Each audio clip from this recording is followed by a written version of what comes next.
የሰራት ወይ ተፈጥሮ ሻይነት ፍሬ ካንድ ጓሮ ውጣ ውረድ ቀርቶ ብርድ አይመኙላት የአንገቷ መቀነት ባጋን የሰፉላት የምድር እንግዳ የተፈጥሮ ሲሳይ አለች ከግንባሯ ፀሐይ ወርዳ ከላይ አለች ፀሐይ ወርዳ ከላይ ግንባሯ ላይ ናይ አለች ፀሐይ ወርዳ ከላይ ግንባሯ ላይ ናይ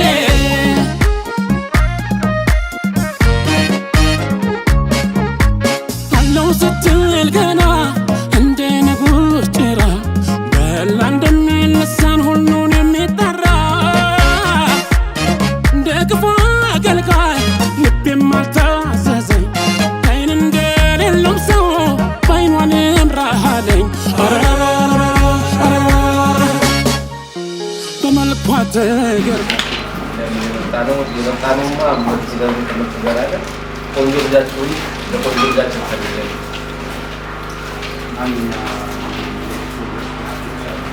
ሁሉም ቆንጆ ናቸው። ቃል ኪዳን ግርማን ለልጃችን ለካሌብ ታዲስ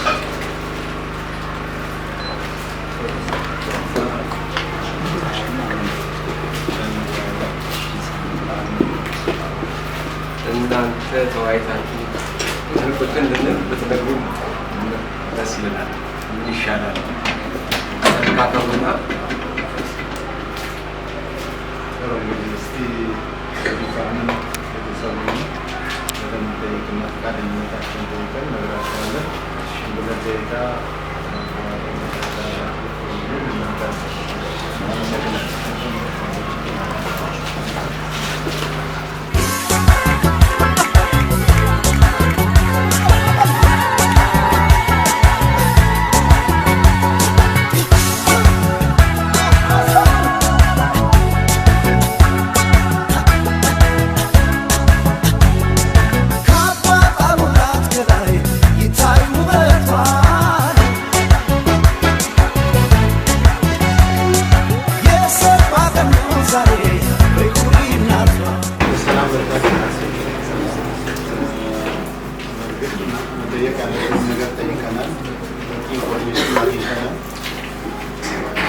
ፈቃደኛ መሆናቸውን ነግረውናል። እኛም እንግዲህ ፈቅደንላቸዋል። እሺ ብለናል። በኋላ ረገዝና ሌላ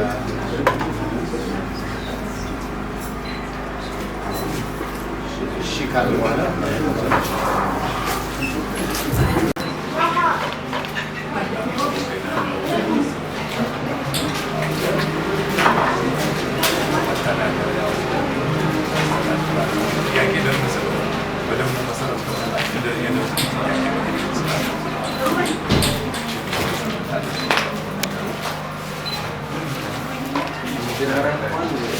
ስራ እንዳላት አሁን ተባሉ ጀምሱ ራሱ ማስተላለፍ የሚችል ሊያት ሰው ተደርጎ ማስተላለፍ ይችላል። ትልቁ ነገር የሰው ልጅ ሰው ሆኖ መገኘት ካሌብ ሰው የሰውነትን ቁመና ይዞ ፈልጓት ለኔ ዶናልድ ሁሉ አምኖ መስዋዕትነት ቢከፍል እንደዚሁ ለመነጋገርም ለምንም እንዲመቸን በዚህ ሞባይል ያሉትን እናንተ ሞባይል ያላችሁ ቀረቤታችሁን ዝርዝራችሁን መታወቅ እርስ በርስ የሚታወቅ ጥሩ ነው። እኔ ሰራዊት ፍቅር ይባላል። የቃል ኪዳን የሙያ አባቷና ላይ ባላለው የቃል ኪዳን አባት እኔ ሻለቃ ግርማ ጋሽ ይባላለው የቃል ኪዳን አባት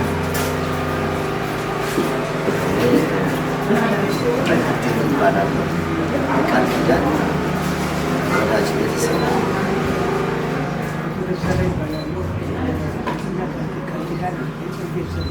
ግርማ እባላለሁ። የቃል ኪዳን ታላቅ ነው።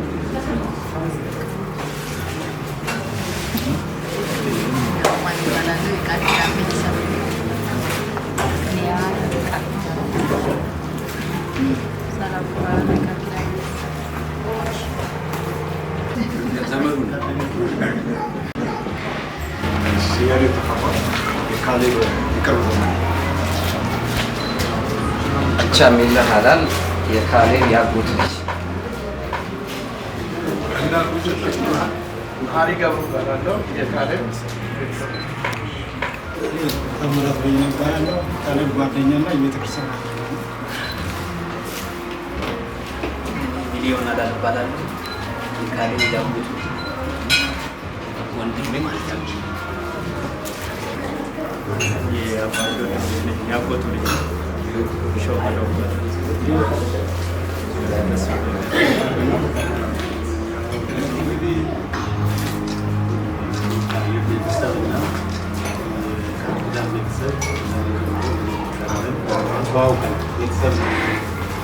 መሆን ያለበትን ነገር ሁሉ ሰለጠነ ዘመን ሁለቱ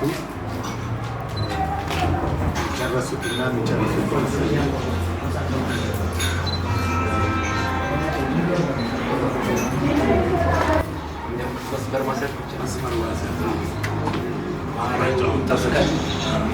ካሌብን እናመሰግነዋለን። ቀላል ከምስል ሲጨመር እየበዛ ሲሄድ ደስ ይላል።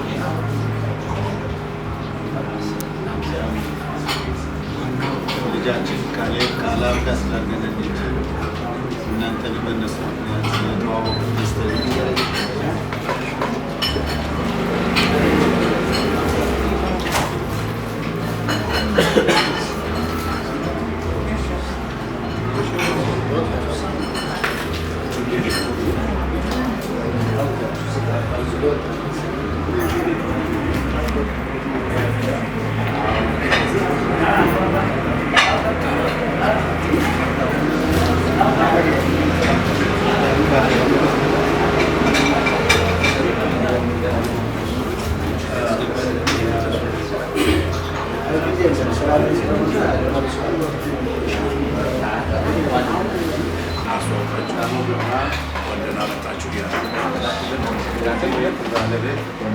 የምስራትን ነግራቸው ቢዳ ግን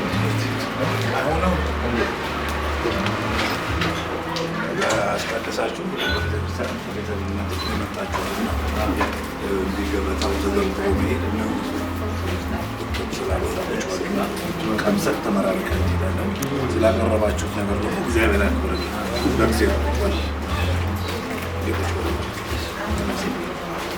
አሁን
ሲደረስ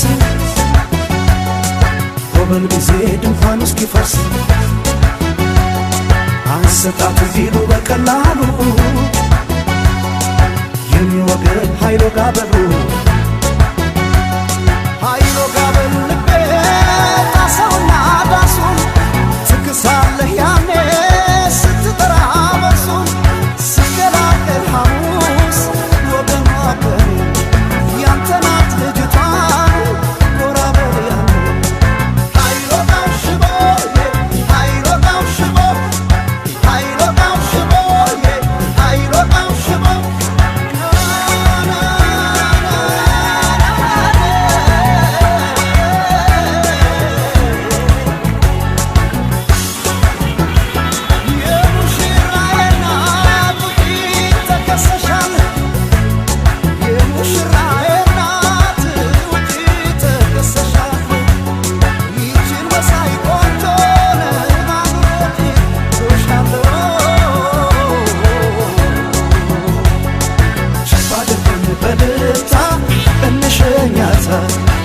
ያድርገው መታ መታ እንዳትረታ ሸባደን በልታ እንሸኛታ ያድርገው መታ መታ የታስከረ ያድርገው መታ መታ እንዳትረታ ወይ እንዲያርገው መታ እንዳትረታ ወይ እንዲያርገው መታ እንዳትረታ ወይ እንዲያርገው መታ እንዳትረታ ወይ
እንደ አዲስ ሲቆይ ጣዕሙ ከርሞ የሚጨምር እንደ ወይን ሆነብኝ ዘውትር ልዩ ያንቺስ ፍቅር እንደ ወይን ተወዳጅ ነሽ በቀን በቀን እንደ ወይን ጣዕምሽ ልዩ በቀን በቀን እንደ አዲስ ሲቆይ ጣዕሙ ከርሞ የሚጨምር እንደ ወይን ሆነብኝ ዘውትር ልዩ ያንቺስ ፍቅር እንደ ወይን ተወዳጅ ነሽ በቀን በቀን እንደ ወይን ጣዕምሽ ልዩ በቀን በቀን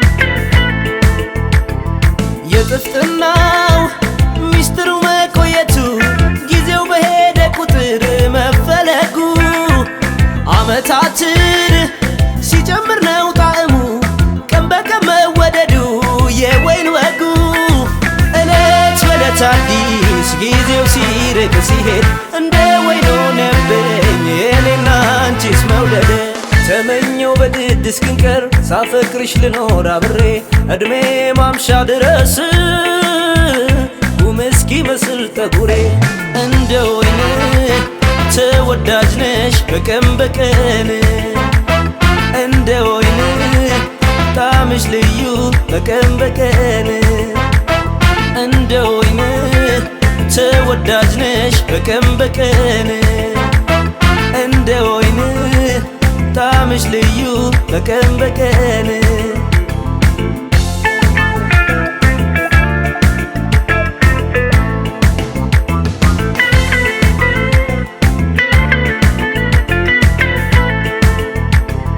አንቺ ወይኔ ይሄ ልቤ ማደጋሽ ፍቅርን ማስቀመጫ ማደሪያሽ ጣዕም አልባ ወና ውስጠቴን ደርሰሽ በደስታ ባሴት የሞላሽ ቀን በቀን አዲስ ሰው በጉጉት ማገኘሽ ሁሌ ተናፋቂ ሁልጊዜ ልዩ ነሽ ተመኘው በግድ እስክንቀር ሳፈቅርሽ ልኖር አብሬ እድሜ ማምሻ ድረስ ጉም እስኪመስል ጠጉሬ እንደ ወይን ተወዳጅ ነሽ በቀን በቀን እንደ ወይን ጣዕምሽ ልዩ በቀን በቀን እንደ ወይን ተወዳጅ ነሽ በቀን በቀን እንደ ወይን ጣዕምሽ ልዩ በቀን በቀን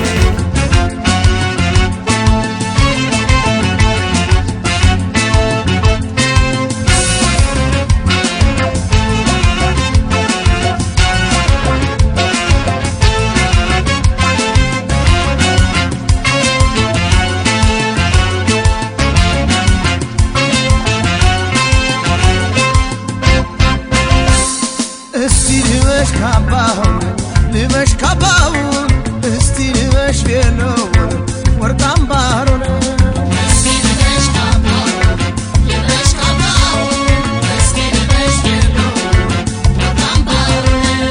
ጠጅሾሜ ታተ በርበሬው ሚስታ ለጌሸው ቀጣ መቼም ሰው አይመጣ በመስቀል ላይ እንዲሰቀል አደረገ። ያ እኛን ኃጢአተኞችን ከኃጢአት መንደር ለማስመለጥ ከኃጢአት ለማጠብ በክርስቶስ ኢየሱስ አምነን እንድንድንና ከዘላለም ሞት ወደሚደነቀው ዘላለም ሕይወት እንድንሸጋገር። ስለዚህ የጋብቻው ትልቁ ምስጢር ምንድነው ቢባል በእግዚአብሔርና በሰው መካከል ላለው ምልክት እንዲሆን ነው። ጋብቻ ለቤተ ክርስቲያን መሰረት ነው፣ ለማህበረሰብ መሰረት ነው፣ ለአገር መሰረት ነው፣ ለሁሉም ነገር መሰረት ነው ጋብቻ። ስለዚህ ይሄንን መሰረታዊ የሆነ ነገርን ሰው ሳይሆን የፈጠረው ሰማይና ምድርን የፈጠረ የሰራዊት ጌታ እግዚአብሔር ነው። ስለዚህ እግዚአብሔር የፈጠረው ነገርን ሰዎች ሊያረክሱት፣ ሰዎች ሊያቋሽሹት፣ ሰዎች ዝቅ ሊያደርጉት አይገባም፣ የተገባም አይደለም። ትልቁና ዋናው ነገር ጋብቻ የሚባለው ነገር ምልክትነቱ ጌታ ኢየሱስ ከሰማይ ሰማያት ልክ ሙሽራ ሊመጣ ስል እንደተጠባበቅነው ሁሉ የእግዚአብሔር ልጅ ኢየሱስ ክርስቶስ በደመናት በመላእክት ታጅቦ የሚመጣበት ጊዜ አለና ልንቀበለው እንድንዘጋጅ። ምልክትነቱ ይሄ ነው። ሰው ሁሉ ክርስቶስ እንደሚመጣ ጌታ ኢየሱስ ዳግም ሊወስደን እንደሚመጣ አውቆ ህይወቱን በቅድስና ህይወቱን ከእግዚአብሔር ጋር ባለው ነገር አቆራኝቶ እንዲኖር ነው። ስለዚህ ማንም በአንድያ ልጁ በጌታ በኢየሱስ ክርስቶስ ያላመነ ያልዳነ ደግሞ የሚመጣውን ጌታ ለመቀበል ዝግጁ አይሆንም ማለት ነው። ስለዚህ በእያንዳንዱ ህይወት ውስጥ በየዕለቱ ስንመላለስ የቅድስና ህይወትን መኖር አለ። የምንቀደሰው ለሰው አይደለም፣ የምንቀደሰው ለጓደኛ አይደለም፣ ለባል አይደለም፣ ለሚስት አይደለም፣ ለቤተሰብ አይደለም፣ ለእግዚአብሔር ነው የምንቀደሰው። ስለዚህ ጋብቻን ቅዱስ ሲያደርግ ቤተክርስቲያን የምትባላለች ህንፃ የተገነባው ነገር ሳይሆን የኛ ህይወት ቤተ መቅደስ ነው። መንፈስ ቅዱስ የሚያድርበት የእግዚአብሔር ህልውና የሚያድርበት ቤተ መቅደስ ነው። ይህንን ቤተ መቅደስ ሁል ጊዜ እንደተቀደሰ ሁል ጊዜ እንደተዘጋጀ እንድንጠብቅ ዘንድ እግዚአብሔር ይፈልጋል። ስለዚህ የተቀደሰው ጌታ ቅዱስ የሆነው ጌታ እኔ ቅዱስ ነኝና ቅዱሳን ሁኑ ያለው ጌታ ጋብቻውን የቀደሰው ራሱ ነውና ክርስቶስ ሲመጣ ልንቀበል የተቀደሰ ህይወት እንድንኖር ዘንድ ይፈልጋል። ስለዚህ ጋብቻ ቅዱስ ነው፣ መኝታው ንጹህ ነው ስንል ሁሉም ሰው ትኩረት አድርጎ ማየት ያለበት ያቋቋመው ጌታ ቅዱስ ነው ያልን ነው። ስለዚህ እሱን ለመቀበል ልንቀደስ ይገባል። ክብር ለጌታ ይሁን። ኢየሱስ ክርስቶስ ጌታ። ስለዚህ የእግዚአብሔርን እውነት የእግዚአብሔርን ታላቅነት የእግዚአብሔርን ማዳን ማወቅ ያስፈልጋል። በዚህ በስም መካከል ምናልባት ወንድማችን ካለብና እህታችን ካልብለው ለረጅም ዘመናት ጋብቻ ለመመስረት አቅዶ ሊሆን ይችላል። ያንን ረጅም ዘመን አልተሳካላቸውም ይሆናል። ዛሬ ግን እንዲሳካ ዛሬ ግን በቤተሰብ ፊት በጓደኛ ፊት ከብረው አብሮ እንዲሆኑ ያደረገው ያ እግዚአብሔር ፈቃድ ነው። በዛ ውስጥ ደግሞ ለእግዚአብሔር መንግስት የተዘጋጁ ሰዎችንም ከዚህ ውስጥ ሊፈልግ ሊሆን ይችላል። ስለዚህ እግዚአብሔር ዛሬ የሰጠውን አሁን የሰጠውን በዚህ ሰዓት የሰጠውን ያንን እድል መጠቀም ከኛ ይጠበቃል። በሁሉ ነገር ሁሉም ነገር አዋቂ ሆነን ልንታይ ብንሞክር አዋቂዎች አይደለም። ከጋብቻ በፊት መተጫጨት አለ፣ እጮኝነት አለ። ከጋብቻ በፊት በብዙ መንገድ ሰዎች የሚያልፉባቸው ሂደቶች አሉ። በዛ ሁሉ መካከል እግዚአብሔር በሰው ህይወት ውስጥ ሊከብር ይፈልጋል። በህይወታችን በመውጣት በመግባታችን እግዚአብሔር እናስከብር ይገባል።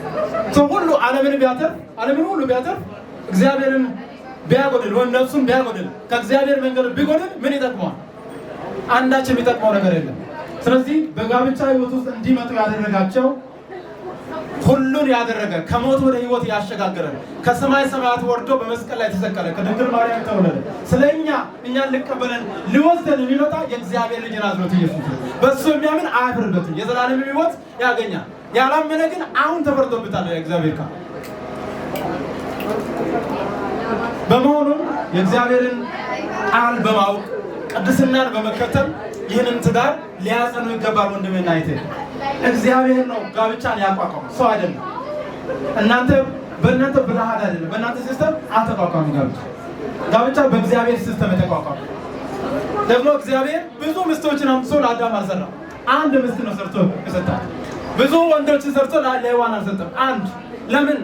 በአብና በሰው መካከል በእግዚአብሔርና በሰው መካከል ያለው ሪሌሽንሺፕ ወይም ህብረቱ በአንድነት የተቆራኘ መሆኑን ወይም እስከ ፍጻሜ መሄድ ያለበት መሆኑን ለማረጋገጥ እግዚአብሔር አንድ አድርጎ ወንድና ሴትን አንድ አድርጎ ነው የፈጠራቸው። ሁለቱም አባትና እናትን ይተዋሉ፣ በአንድነት እንደ አንድ ስጋ ይተሳሰራሉ የሚለው ቃል እዚህ ነው።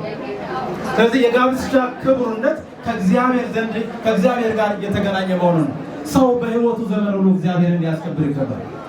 ጋብቻ እግዚአብሔርን እንድናከብር ማህበረሰብን እንድናከብር በሰው ህይወት ውስጥ እንድንኖር ለማድረግ ነው። ለዚህ ነው ጋብቻ ክቡር መኝታው ንጹህ ይሁን የሚለው።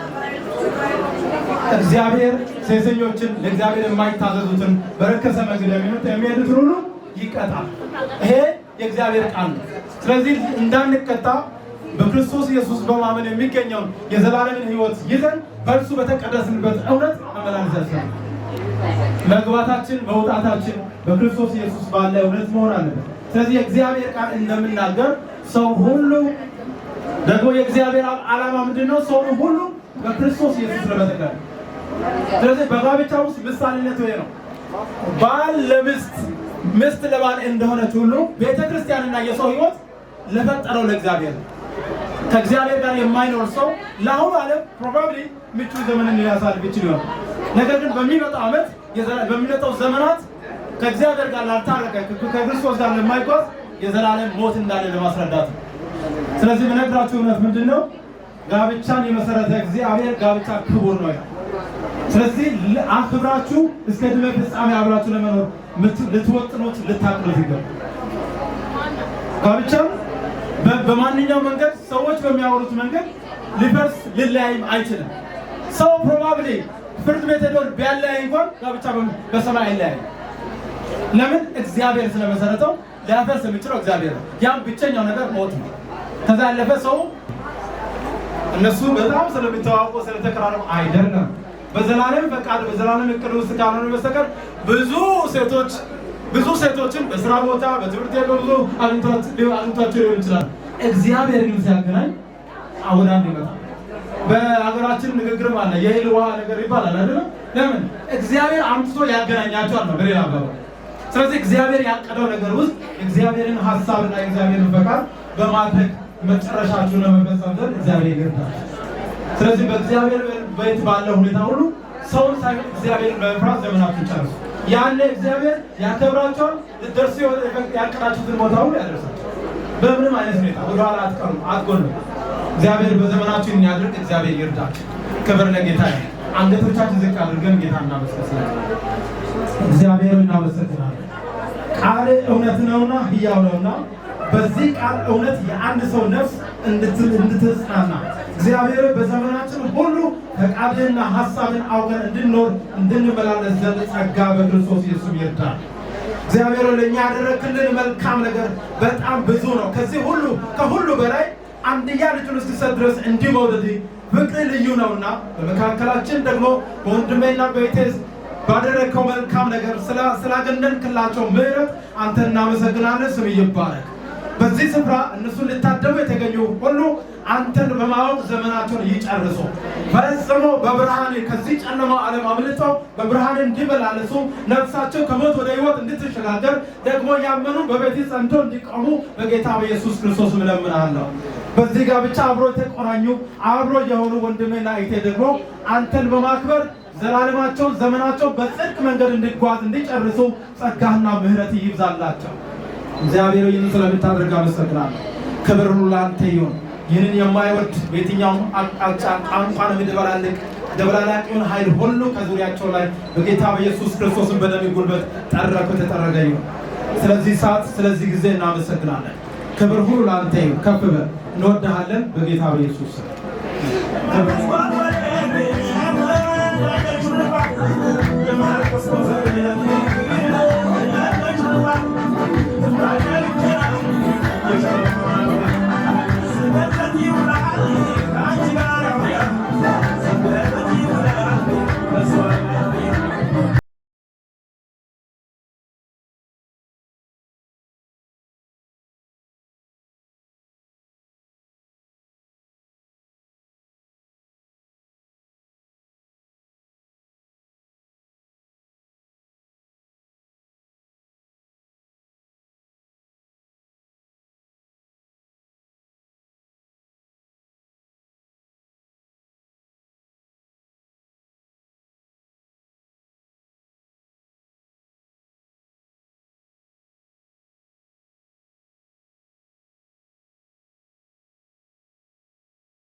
ይባላል ከሚባላል የሳምንታት የሳምንታችሁ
Thank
you.